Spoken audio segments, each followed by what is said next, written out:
ایصال ثواب کے بارے میں بتائیے کہ ایصال ثواب یہ کل شریف، جہلم اور اس طرح کی تقریبات جو ہوتی ہیں اس پر بھی اعتراضات کیے جاتے ہیں، اس حوالے سے آپ بیان فرما دیں۔ ایصال ثواب کا تصور سمجھ لیں، پھر اس کی حیثیت پر بات کرتے ہیں۔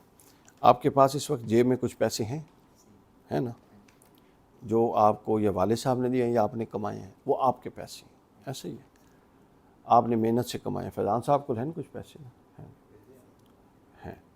اچھا، تو وہ ان کے اپنے پیسے ہیں، ٹھیک ہے۔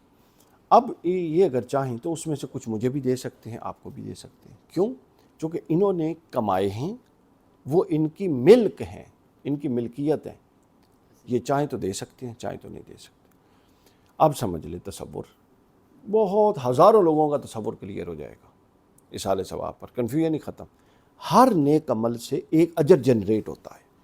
آپ نے پتھر بھی ہٹایا نا تو حضور صلی اللہ علیہ وسلم نے فرمایا یہ نیکی ہے اور اس سے اجر ملتا ہے۔ آپ نے ایک لفظ بھی پڑھا نا تو حضور علیہ السلام نے فرمایا کہ میں یہ نہیں کہتا کہ الف لام اور میم یہ ایک لفظ ہے، ایک حرف ہے، بلکہ یہ 3 حروف ہیں اور ہر حرف پر 10 نیکیاں ہیں۔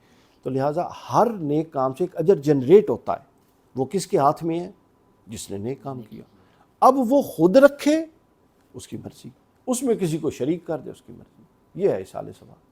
جس طرح آپ کا مال تھا، آپ نے خود اپنی محنت سے کمایا اور اس میں کسی کو شریک کر دیا، یہ شریک کر۔ اس میں ہمارے جو اہل حدیث دوست ہیں ان کا اختلاف ہے۔ وہ اختلاف یہ، وہ کہتے ہیں جو مالی ایصال ثواب ہوتا ہے وہ ہوتا ہے، باقی کی اجازت نہیں ہے۔ اس کی دلیل مجھے آج تک سمجھ نہیں ہے۔ وہ حضرت عثمان رضی اللہ تعالیٰ عنہ اور لوگ، اور کنویں والی وہ جو پوچھنے کے لیے شخص آیا کہ میں اگر کنواں خرید کے صدقہ کر دوں تو اس سے وہ استدلال یہ کرتے ہیں کہ مالی ایصال ثواب ہو سکتا ہے۔ اہل سنت کے نزدیک اور جمہور کے نزدیک ہر نیک کام اس کا ایصال ثواب آپ اپنے مردہ، ضروری نہیں ہے جو وفات پا گیا، جو زندہ ہے اس کو بھی اس کا اجر دے سکتے ہیں۔ اگلی بات، اب ہمارے ہاں پرابلم کیا ہے؟ ایصال ثواب یہ جو کل خوانی ہے، چلم ہے، یہ نہ فرض ہے، نہ واجب ہے، نہ سنت ہے، یہ مستحب عمل ہے۔ جو افورڈ کر سکتا ہے وہ ایصال ثواب کے لیے۔ ایصال ثواب تو آپ ایک پانی کا گلاس رکھ کے سورۃ فاتحہ پڑھیں اور اس کا اجر، بس ختم، یہ ہے ایصال ثواب۔ تو یہ جو رسم و رواج ہیں جب تک ان کو لازم کوئی سمجھتا ہے، ہمارے جو دیوبندی اور جو اہل حدیث حضرات بھائی ہیں ان کا یہ اعتراض درست ہے کہ جب آپ وہ چیز جس کی اصل ہی نہیں ہے اس کو ایک اتنے اجر کا حصہ سمجھ کے کریں تو ٹھیک ہے، کوئی نہیں۔ جب آپ اس کو لازم اور دین کی بنیاد سمجھ کے کریں تو پھر کیا ہو جاتا ہے؟ ایصال ثواب اصلاً ثابت ہے۔ ایصال ثواب کے لیے یہ خاص دن کا تعین، یہ چیزیں یہ ثابت نہیں ہے۔ کلخانی کرنی ہے، چیلم کرنا ہے، یہ کرنا ہے، یہ ثابت نہیں ہے۔ ان کو ممانعت نہیں ہے، چونکہ نفس سے ایصال ثواب جائز ہے نا، نفس سے مسئلہ واضح ہو گیا، تو لہٰذا نہ ان کو واجب سمجھنا چاہیے اور نہ ان کو واجب سمجھ کے کرنا چاہیے۔ ہاں جو کرتے ہیں وہ بالکل جائز ہے، اس کی سنت سے اندر سے گنجائش موجود ہے۔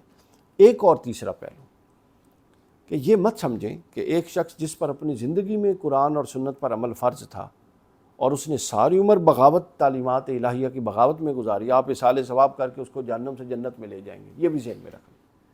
پھر ایصال ثواب کیا ہے؟ ایصال ثواب عارضی ریلیف ہے۔ جتنی دیر ہوگا، اگر خدا نخواستہ قبر میں اس شخص پر عذاب ہے تو اتنی دیر کے لیے عذاب میں تخفیف ہو جائے گی، بس یہ ہے ایصال ثواب۔ ایصال ثواب اس اطاعت کا الٹرنیٹ نہیں ہے جو صاحب قبر نے اپنی زندگی میں کرنی تھی، یہ تصور ذہن میں رکھ لیں، یہ اس کا الٹرنیٹ نہیں ہے، ٹھیک ہے۔ یہ دعائے خیر ہے، آپ کریں، اللہ تعالیٰ ان کو اجر پہنچاتے ہیں۔ ہر نماز میں اللہ تعالیٰ نے کہا ہے کہ مومنین اپنے والدین کی دعا کے بغیر نماز بھی پوری کوئی نہیں ہوتی، تو اگر اس کا جواز نہ ہوتا تو یہ اللہ تعالیٰ اتنا اس کے لیے تمام فرماتے۔ یہ عقل کی بات ہے نا، ٹھیک ہے نا، والی والدیہ وللمؤمنین، ٹھیک ہے نا۔ تو جب ہر نماز میں دعا ہے تو ایصال ثواب تو جائز ہوا، لیکن اطاعت اپنی جگہ پر ہے، جیسا کہ میں نے وضاحت کر دی۔